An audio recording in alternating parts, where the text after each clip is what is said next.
guys headed out to another call, and they're saying that I have a chiller that's acting a fool, pissing all over the floor, throwing crazy trouble codes. So we got to get out there and see what we got on our hands. So I'm bringing the usual suspect, meter, tool bag, and a pack of diapers, just in case things get real nasty. And there she is. She ain't chilling, but she's spilling. So I'm gonna want to get some diapers on her right away. She's out here getting her DNA on everything. Luckily for us, this drainage system is a containment center, you know, to protect the dolphins and all. So here we are at the HMI, and I can already tell I'm gonna need a translator because she don't speak English, boys. Damn you, Temu. I think that set of sticks is our alarm, and that set of sticks is our compressor. Tell us what's wrong with you, girl. From the looks of the trouble code, it says a phase alarm, and it looks like here is a reset option if I press the menu button. Okay. And that did nothing. I guess we'll pop the hood on this Dollar Tree Honda. So I went to grab my meter, and luckily for me, I found a stool. Oh, this is gonna be a good day today. Not only is it Friday Junior, but tomorrow is payday. So I'm gonna go ahead and set my meter to volts 8, because I believe somewhere in here it says 480 volts. There she be. Oh, honey, tell me what happened to you.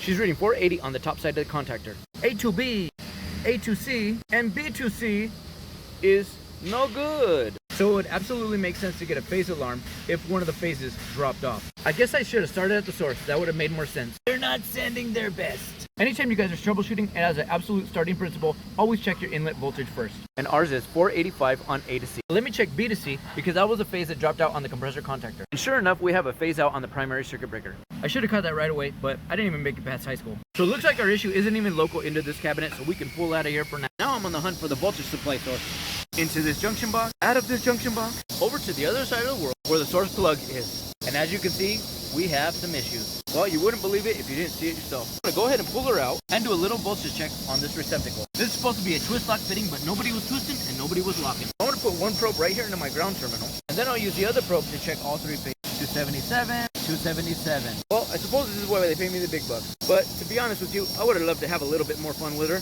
So we're literally over here back at the ranch, and she is looking just fine again. So let me close up this Honda 3-banger and start cycling through our functions. Here we go.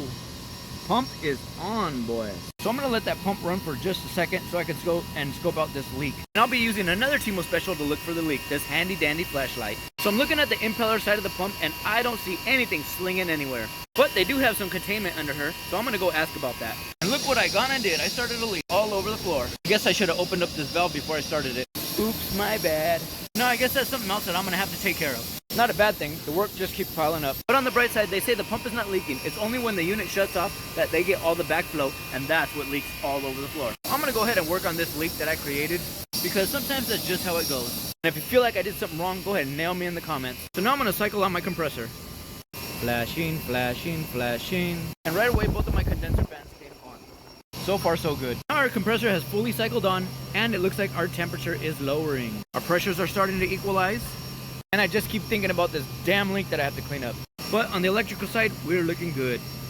So I will see you guys on the next one. And until then, stay safe out there.